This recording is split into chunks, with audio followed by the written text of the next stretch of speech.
sən CapCut Pro almısansa və sənin videon aşağı keyfiyyətdədirsə, bu şeylər eləməyin məsləhətdir. Deməli, daxil oluruq CapCut-a, New videonu basırıq və istənilən bir videonu seçirik. Gördüyünüz kimi videonun keyfiyyəti aşağıdır. Bu videonun keyfiyyətini indi sizinlə birgə artıracağıq. Bunun üçün nə edirik? Tapırıq video quality, onu basırıq və burada enhance quality-ni seçirik. Bax belə. Gördüyünüz kimi keyfiyyət yüksəlib. Və indi nə edəcəyik? İndi biz bunun səs keyfiyyətini artırmağa çalışacağıq. Bunun üçün enhance voice-dan istifadə eləyəcəyik.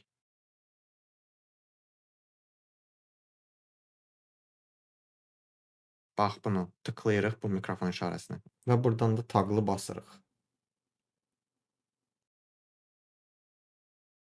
Hər şey hazırdır. Artıq videonu istənilən platformada paylaşa bilərik. Bu tip videoların davamını görmək istəyirsənsə, elə məni indidən izləməyə al.